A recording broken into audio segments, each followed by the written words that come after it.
Hey, how's it going everybody? It is Cardtrix 8 here and welcome back to the channel. In today's video, I'm going to be teaching you guys a really versatile card control that is sure to fool absolutely everybody. It's a very deceptive move that nobody will really ever catch in a real life performance. In just a little bit, I'm going to be showing you a performance clip of a trick that I used this card control in. Now, just a quick disclaimer, I'm not going to be teaching you the trick that you're about to see. I'm only going to teach you the control used in the trick. Now, what's really great about this is it's very versatile. This can be used as a card control. It can be used as a card steal. You can use it to get into a palming method if you really wanted to. That's not it, just the demonstration. So yeah, you get the idea. There's a lot of cool applications you can use for this. So just to give you a quick little background on it, I'm not sure what the name of the control is, but I can tell you it is based off of the old Bluff pass control. And if you're not familiar with the Bluff pass, it looks a little something like this. A card can be selected. Let's just say, for this example, we have the 2 of spades, okay? Now, the spectator can go ahead and call it start anywhere as I ruffle down the deck. Let's say this is start right there.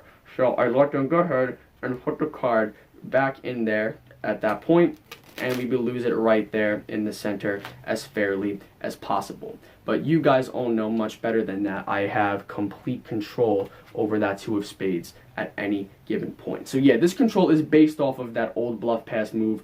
Really, really nice. So let's get into that performance clip, and then I will talk more about the control itself a little bit later on. Enjoy the video.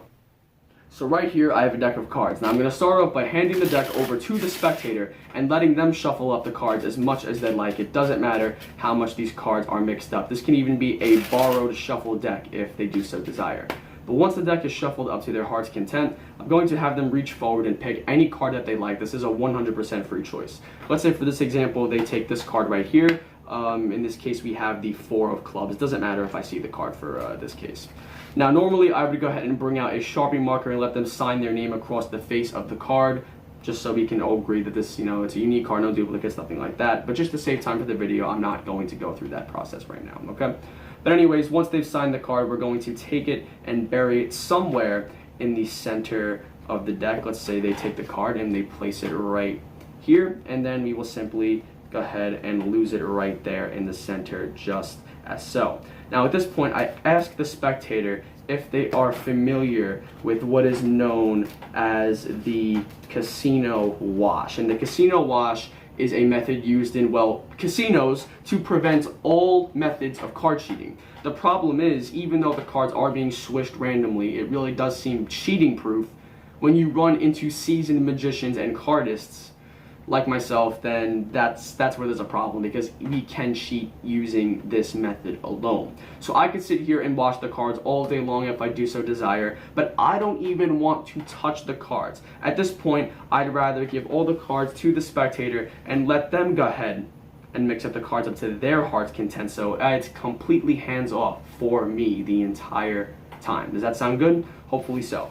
So the spectator at this point is going to come forward. They're watching the cards. Again, normally it'd be them, not me, but obviously I don't have a spectator with me here at this point in time. So they're going to mix. And while they're mixing at this point, I would honestly just take a step back and let them do all the work. It really doesn't matter how much they are mixing up these cards at this point. I'm just sitting back and I'm chilling. It really doesn't make a huge difference. But now, there is one key component here that we should all consider, okay? While they're mixing up the cards, I'm going to be explaining to them that they have a chance to win some money. I am going to try to find their card from this scattered mess. Again, while I'm talking, they're doing all the washing, all that good stuff. I'm going to try to find their card from that mess in under, let's say, I don't know, we're going to go with 2 seconds. I'm going to try to find that card in under 2 seconds. And if I can do that, I think we can agree that would be really, really impressive. However, I'm going to put money on the line. I'm so confident that I can do it, I'm going to put money on the line. And if I screw this up, I can't run away, I can't back up on my word, I can't go against what I'm saying. So, what I will actually do is I will go ahead and set my wallet down on the table. That way, if this goes wrong, I can't run. You can take the money right out of my wallet and run. That's it, and I can't go back on this word. So they're mixing, they're shuffling, all that good stuff. And eventually, I'm not going to have them square it up. I'm just going to have them leave it a big mess on the table, just like this. And now I'm going to see if I can find their card in under 2 seconds. So when they say go, I'm going to go. So let's just say they go ready, set, go. There it is. Right there. All the money in my wallet on the line.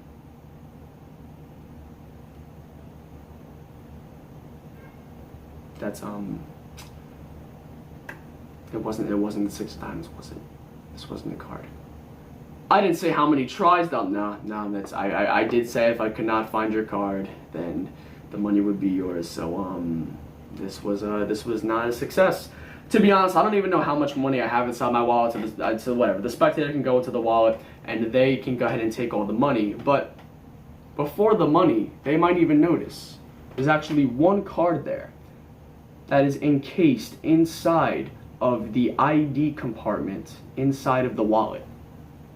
The spectator themselves can go ahead and remove this card from the wallet.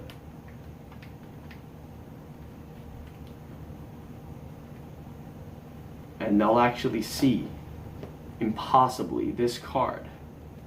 It's not just any card. It's their selection, the 4 of clubs. And again, the card can even be signed, no duplicates used.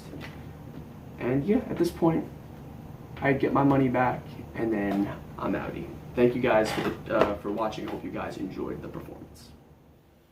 Alright guys, hopefully you stuck around for the tutorial. So in the performance, I used the control and the steal. So I'm going to be teaching you both variations as we go along here. And what's great about the steal is if you do decide to use the steal, the spectator can shuffle the cards and then you can control it back in later if you need to, depending on the routine that you're performing. So yeah, let's just get right into it. The deck can be shuffled. It really doesn't make a difference. We're just talking about the control, right? So let's just say we have a random card selected, in this case the 7 of hearts. We're going to use that for tutorial purposes. So if you already know how the standard bluff pass is done, you're going to get this almost instantly. If you don't, I'd recommend looking that up. I'll go over little fine details here and there so you guys get the idea. But if you need an in-depth bluff pass tutorial, I'll leave one in the description box below. So essentially the way this works is you're going to riffle off a small packet of cards, spread it across the table. Riffle off another small packet of cards, spread it across the table. You've done no sleight of hand up to this point, okay? You're going to riffle off another small packet of cards, but this time you're not going to spread it. You're just going to set it square on top of the end of the spread, just as so. You're going to have them place the card in, or you can place it in, but I think if the spectator has more hands on, it'll be more impressive in the end, more strong. They place their card right here. Now, as they're doing that, you're just going to catch a break right on the top card of this pile, okay? So they place it here. Now you're going to riffle off another small pile, but you're not going to take off that thick pile of cards that you riffled off. You're actually going to close this gap and take only that single card from the break, but your 4 fingers are going to be in front of that edge so it covers the thickness of the packet. And if you do it correctly, I will show you from the front, it will look like this. Right there, okay, boom. So it looks like you take it from the break, but it's really just a singular card. And that's basically what the bluff pass is. So essentially you're doing a bluff pass right now. Riffle off, take off that small pile. In reality, you're just taking off the singular card. You're setting the singular card down on top of that squared packet and spreading it. But the illusion is that you are taking off a packet and spreading it on top of where they just put their card. So they think their card's going to be right about here, when in reality, it is now second from the top of the deck right now. Now, as far as the rest of the cards go, you can very simply just take these, place them in the middle, place them on the bottom, and square everything up, and that will control the card second from the top. And now you can go into whatever trick you're going to go to from there. Or if you want to place them on top, it will require a little extra shuffling work, but this is what it would look like. So, small packet, spread, small packet, spread, small packet, set down square, do not spread. Have them place the card in. As they're doing that, just catch a break right here on this top card. Do the bluff pass. So now you're just taking one card instead of a group. Put it top down, spread everything. Now, at this point, you can keep doing this if you want. You can keep taking off little small packets and spreading. I'm running out of room on my table here. But just keep an eye, just eyeball where their card is. So I'm just eyeballing, I see that it is right there. That's where I have it controlled to. So very simply, you can say, okay, your card is lost amongst these cards, and very simply just kind of in-jog that card ever so slightly. No one will think anything of it. Now when you square up, it comes a big mess. You know this is their card right here on that in-jog. So now you can push down as you square up. That will get a break, and from here you can do a classic pass, you can do turnover pass, you can simply just do some cuts, and you can get that card directly to the top if need be. If you still want it second from the top, then you would just in-jog, not their card, but the card right above it, and push down on that point, if that makes sense. So that's essentially the control in a nutshell. That's all it is. It's very, very easy to do. Now, as far as the steal, this is going to take a little more work, but again, it's nothing too difficult to do. So we have the 7 of hearts again we're using. So again, we're here, small packet, spread, small packet, spread, small packet, set down square, do not spread, have them place the card in, get a break as you do, riffle off a small packet, but do the bluff pass, don't take a packet, just take one singular card, set it down, then spread. And now, for the steal, you're going to take off a couple packets, and you're not going to set it on top or the bottom. You're going to kind of set it in the middle, just as so. And then I like to mix up these cards, and now I talk about the casino wash, because you're going to steal the card under the guise of handing them the cards to shuffle. So I take a couple cards here, and now, very smoothly, I just pull over this top card, because I have it controlled second from the top right now, and I just throw it underneath. I take these cards, throw them in the middle, move some cards from the bottom, and throw them in the middle. I'm kind of doing that as I'm explaining the casino wash, so everything is completely justified, okay? So, you've done that. Now their card is right here on the top. They have no clue. They think it's somewhere in the middle underneath all these cards. So you're gonna explain the casino wash, and you're going to tell them to start shuffling. Now, as you do that, you're going to say, I don't want to touch the cards. You're going to do all the mixing. So, you're going to be pushing the cards toward them. And essentially, you're going to pull your hands back casually, and that's how you're stealing the card. So, you're going to take your, in this case, it is my left hand because I have spreading toward the left, but if you're spreading this way, then it'll be your right hand. You're going to put, not your palm, but like the base of your hand right here, toward the top of their card. So, like right about here. Toward the top of the card, the other hand can just go wherever. You're going to push everything forward toward them and say, here, shuffle. And now, as your hands come back, all you're doing is you are sliding this card back and dropping it into your lap. I don't have my lap situated right here, so it would fall to the floor. But all you would do is literally let it fall. It literally just falls into your lap. And that is how you steal the card. There's just a couple little things you want to note when doing this. So you have the cards here. You're pushing forward again.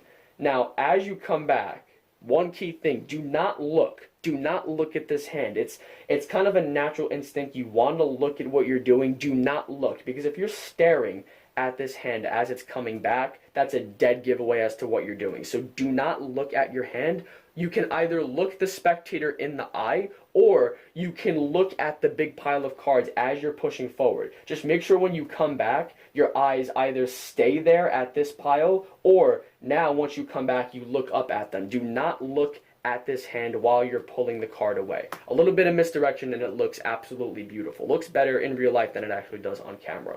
So you're pushing forward, you're pulling back. Again, make sure you do not look at this hand while you are doing so, and all you're doing is just letting it fall back and dropping. And one other quick little tip that I will give you is keep your fingers open. You may be scared to do this, but you need to realize you're not covering the card like this as if you're going to palm it. The base of the hand is at the front of the card. So when you're sliding it, you can see it's sticking out a lot from the back, which means nothing is going to be visible from the front. So you can have windows in your hands. So be casual about it. Don't squish up your hands. If you make your hands all tight and pressured, then again, you're making yourself look suspicious. So just keep your hands loose, keep your fingers open because it's all the way in the back right here, and you'll have absolutely no problem pushing forward, sliding, and this will fall right into your lap. As far as how I got it into the wallet that was in my back pocket from there, again, I can't teach you that in this video for very specific reasons. But yeah, that's all there is to it. So that's the steal. The card is in the lap. So at this point, the spectator can wash all the cards. It doesn't make a difference. So for the performance, like I mentioned, I was able to sneakily get it inside of the wallet. But maybe you're not doing a card to wallet. Maybe you're just using this because you want them to think that they are shuffling their card into the deck. So they're doing that. The card has been stolen. Now, while this card is in your lap, it's very easy to go ahead and just put it into a palm position. Not that hard to do whatsoever. Literally, because your hands are underneath the table. So all you need to do is underneath the table, literally just put it into a palm position. No slides, really. So just hold it in a palm position. They're mixing up, and you can ask them, you can take the deck and be like, okay, so can we agree at this point that the deck is completely mixed up? And all I do is I just come and I load it right back on top. Again, don't have them stare at the deck, but just kind of look them in the eyes. Just have the card palmed off and be like, okay, so are you happy? Do you think the deck is mixed up? And as you're looking at them, just bring your hands together, take the palmed card, put it on top, and you can either just tap it against the table, or when you come over, you can put it down and riffle. Either way, it's just super clean. You're literally just loading the card right back onto the top of the deck. So they've shuffled, they've cut, they've done everything, and then possibly now you have their card controlled, and now you can go into any trick that you want from there.